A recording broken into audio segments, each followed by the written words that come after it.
What is going on, everybody? It is your boy, Blitz Renegade, back with another video. And tonight, you already know we will be doing the SmackDown review. But before I get into this review, if you are new to the channel, please hit that like button, hit that subscribe button. And I got two names that I want to throw out for my fans.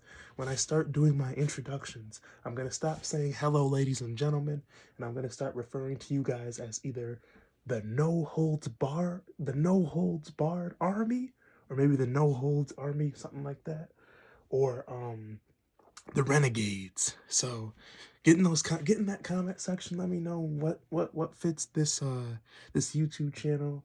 You know, help me figure out something to call my fans, so that I don't have to always say hello, ladies and gentlemen, because we know there ain't no ladies watching this. Come on now, let's be for real. So okay, and also I want to address another thing. I had a friend tell me the other day, and shout out, this friend's gonna know exactly who it is, but shout out to you. And I didn't take offense to this, but I had to address this. The other day, he had said to me that it's gonna be hard for me to grow this channel because I always diss and put down what I see every day on WWE television, because I'm very negative about it. But I just wanted to start this video by preferencing that I don't care about what, people think about if I think the WWE is negative. I love WWE. I love professional wrestling. I grew up on professional wrestling. But not many people know this, but I quit watching. I just recently came back into it. Probably about WrestleMania 39, when they were in I think that was in Dallas, when Stone Cold stunned Kevin Owens and Seth Rollins and Cody Rhodes. I think that was the WrestleMania that I bought the game and came back into wrestling. I wasn't interested in wrestling. It wasn't good. And I will be honest to you. I mean, I like Vince McMahon and everything, but he was out of touch. And I'll be honest to you, when Triple H took over, I kind of thought it was going to be cool.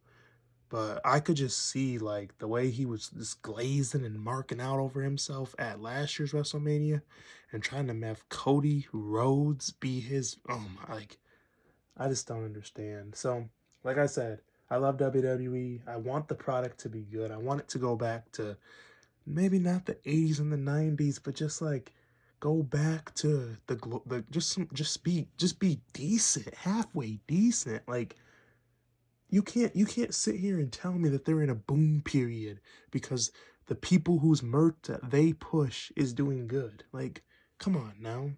Because you sell Jay Uso and Cody Rhodes shirts, that's the reason that they should be main eventing stuff, because they're the only people who have merch. Come on now.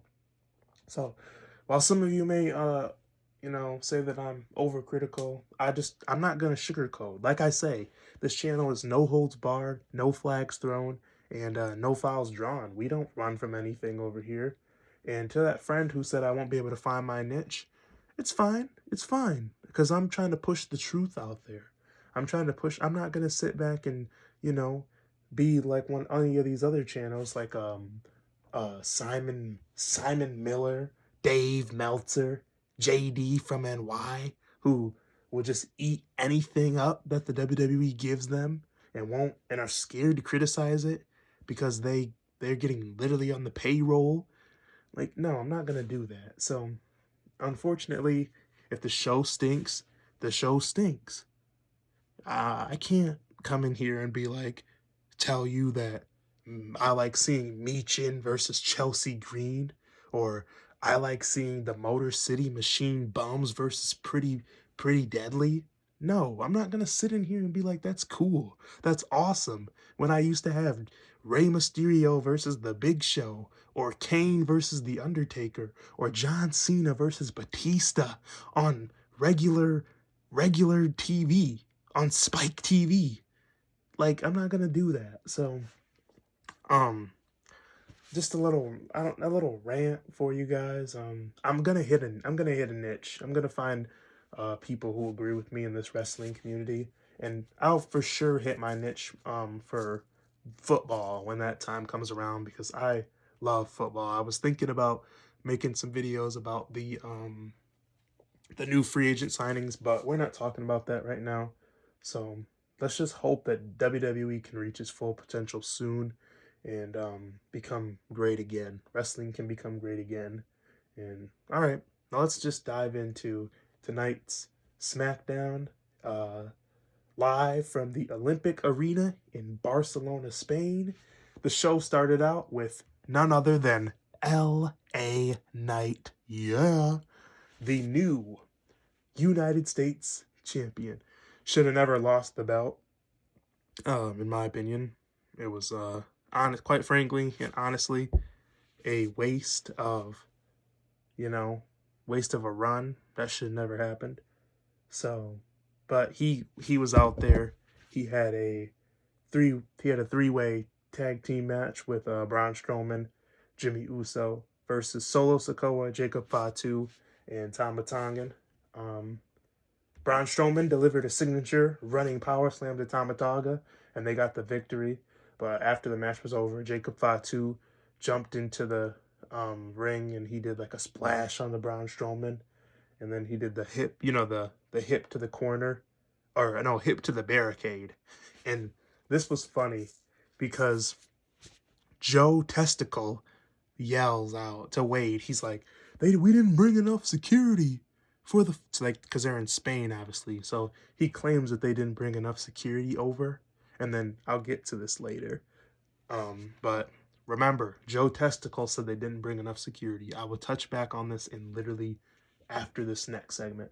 So Jade Cargill was interviewed backstage um, in a pre-recorded interview because obviously they're overseas, and she basically just said that she's ready to take on Naomi due to her betrayal, and just talking about the feud, just hyping it up. So we're probably gonna get that at WrestleMania. Cool. Next up, now I'm about to talk about the what I said about Joe Testicle. So Charlotte Flair took on B-Fab. B-Fab cut a promo in Spanish. You guys already know what I said last week about when watching with American viewers. The only thing that's going to get this over is because they were in Spain. But other than that, So Charlotte Flair obviously beat her with a figure four leg lock. And yeah. But after the match was over, there was a big old brawl between her and Tiffany Stratton. And this is what I was talking about. Because they were like 40 deep up in that arena. They were like 40 deep of security. And remember what I said? Joe Testicle in the first segment was claiming, oh, there's not enough security members. We didn't bring enough over from the United States. And then now all of a sudden you got enough security to where Tiffany can do a moonsault off of off of the roof of the building, and she literally didn't even land on them. She missed them, and then they all just fell down, acting like she hit them. But their moonsaults are terrible, terrible. They don't even hit anything. It's terrible to watch. It's awful. But I mean, that was a hype segment to be up there doing moonsaults. But can you at least hit something? Can you graze somebody? Can you stop missing? So, next up was Randy Orton versus Carmelo Hayes, and this should not have even happened. This should not have even happened. Before the match started, they showed off the FC Barcelona, the new player. I think his name's like Lerman Yalmo. He was there. They were hyped to see Randy Orton. That kid's like 17, so shout out to that kid. But Randy Orton just towered over Carmelo Hayes. It was a competitive match. Melo was getting his moves off, which 50-50 booking just absolutely kills wrestlers like Randy Orton, because in no way, shape, or form should he ever be 50-50 booked against him. And after the match was over, you guys already know, a brawl started. Kevin Owens running away. Security guards coming out there breaking it up that they don't have, remember? Like Joe Testicle said. So, whatever. Moving on to, I think next up was Gunther. Yes, Gunther versus Axiom. some jobber, some absolute clown that no one's ever heard of from NXT, beating down the world champion. You got the world champion going 50-50 against some clown from NXT. Come on now. Um, Again, like I said, this should never happen. Gunther's, again, just like Randy Orton. Gunther is double this dude's size, double this dude's weight, and he's struggling to put up a fight. And of course, Gunther, after the match ended, he puts him in the sleeper hold.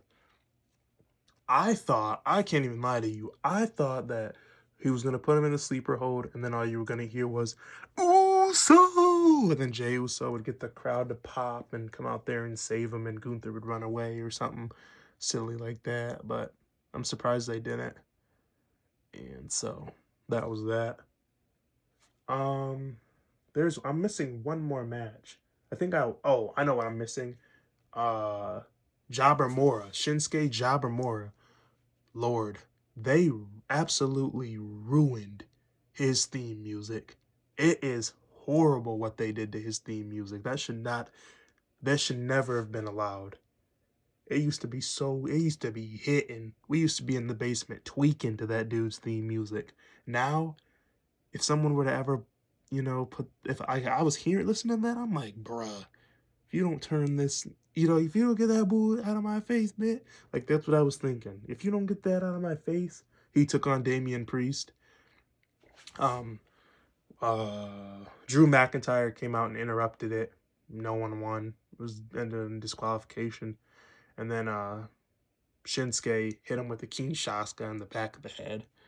And that was the match. Or that was the segment. That was it. And then, of course, Drew came back and yelled in his face, said, "You thought you were going to make my life hell? Well, I'm making yours hell.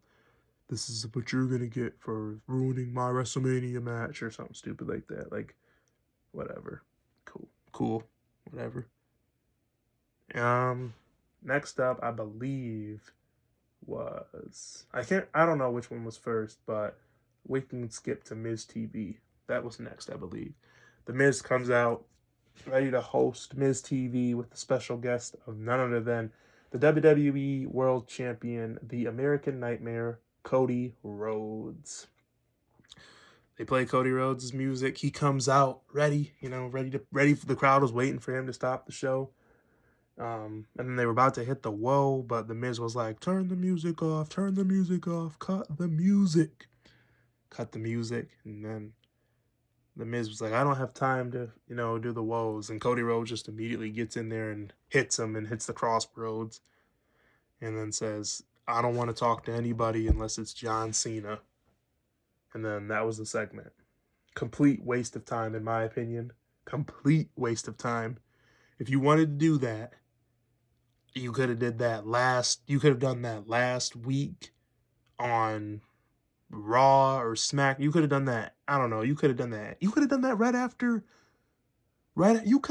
honestly, they should have done that right after the Elimination Chamber. They should have been like, tonight on Raw, Cody Rhodes will be on Miz TV to talk about what happened.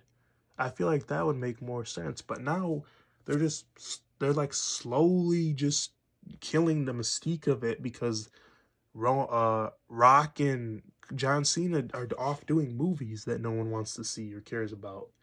Literally, they're not even good movie stars. Like, why won't they just stay in the WWE and just do what is important? Claiming it's their last run and everything, but then they're not even here for their last run. And I was under the influence as I need to take that post down because I made a post after WrestleMania or after Elimination Chamber that WrestleMania season was saved. No, it's not. No, just because John Cena is the only thing that was making it seem like WrestleMania was saved, which that should within itself go to show that WrestleMania is not saved. No one's going there to see Jey Uso win.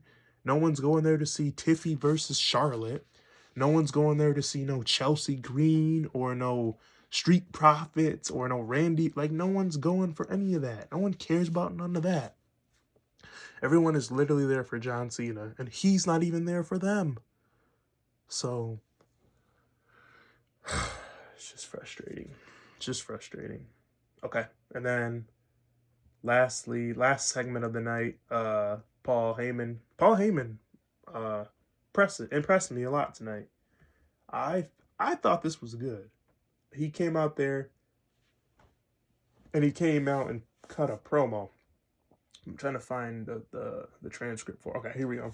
He came out there and he declared it today was Roman Reigns Day because today was the day that the WWE 2K released, and then he basically just said Roman will be at SmackDown next week, which that would be very frustrating if I paid money to go to this show, and you're telling me that Roman Roman Reigns will be at the next show. So basically, you wasted your money coming to this one. You know, that's basically all he said was, "We finessed you, we finagled you, we scammed you." But I thought the promo was like outside of that. Like I thought the Reigns Day was cool. I thought that everything else was cool, but thinking back on it now, honestly, I don't think it's that cool because they literally just scammed the fans. They literally just told them like, you should have. Yeah, he even said just get on a plane and come to Italy and watch it. Yeah, so honestly, I take that back. That was not a good promo. It was kind of heelish for how Roman is a babyface. So I don't know. Maybe I'm changing my stance right here, right now. And lastly, we're almost done. Lastly, the DIY took on Johnny Gargano and Tommaso Ciampa took on the Street Profits for the WWE Tag Team Champions. Gargano inadvertently struck Gargano, allowing the Street Profits to capitalize and capture the titles. It was the first time. This is obviously the first time that the tag team champions have changed hands in Barcelona. So that was a big deal. Big deal. So I was just reading off the transcript because I didn't watch the match. I was at work and I had to come home and hurry up and bust this video out, this review out because I have to work tomorrow. I got to work from 2 to or mid. I have to work some stupid hours, some 12-hour shift. So I'm just trying to bust this video out and get my feelings and opinions out. But I'm glad that DIY had the titles taken off of them because no one cares about them. No one cares about the Motor City Machine Bums. No one cares about Pretty Zesty. I don't care about the Viking Raiders. I wish that the tag team champions were American Made on Raw and the Street Profits on SmackDown. And I'd be cool with that. I wish the champion was Braun Breaker on Raw and the champion on SmackDown was like either LA Knight or Roman Reigns. And for the women, I wish the champion was Jade on SmackDown and on Raw. For women, who's the women on Raw? I don't know any really women on Raw. I don't know. There's just nobody really compelling on Raw for me, to be honest, right now. I'd have to think about that one, but yeah, it's just not compelling. Well, SmackDown, honestly, like, yeah, there's nobody really compelling, but they just need to start doing tiers, like tiers better. Like they need to go back to cards, like the upper middle, the main event scene, the mid card, the upper mid card, the mid card, and then the undercard. And there's just too many undercards, people who are actually competing with main eventers, and that doesn't make any sense. Big Jim, how is Big Jim in there going 50-50 with uh Drew McIntyre? How is Axiom in there going 50-50 with Gunther? Like, it's stuff like that that just doesn't make any sense to me because Triple H thinks that nobody's above WWE. He doesn't want to make anybody bigger except for himself, which it's just frustrating. So, like I said, that's just how I feel. What I said at the beginning is how I'm feeling. I don't really care if people are frustrated that I go hard on this product. It's not good right now, and with Triple H at the helm, it probably won't ever be good, but I'm just hoping it is because we've seen them put together good shows, but they just need to quit mailing it in and quit phoning it in just because they know they're going to make their billions. Like, people still want to be entertained, you still got to show up and do your job. It'd be literally just like sports players getting the bag and then just being like, you know what, I already got paid. I don't gotta show up. Or me being on salary, getting a guaranteed contract from work. Yeah, you know, they already paid me. I'm just gonna go home and not fulfill my obligation. They're literally not fulfilling their obligation. And we cannot sit back and just allow them to not fulfill their obligation. So that is it from your boy Blitz Renegade. Uh, Thank you guys for tuning into the channel. Like I said, if you're new to the channel, hit that like button. If you're old to the channel, thank you for tuning in. And get down in that comment section. Let me know what name you guys are going to be choosing for what I should call you guys. And until next time, we will talk later. Everybody have a safe weekend. Have a great night. And thank you guys. Good night.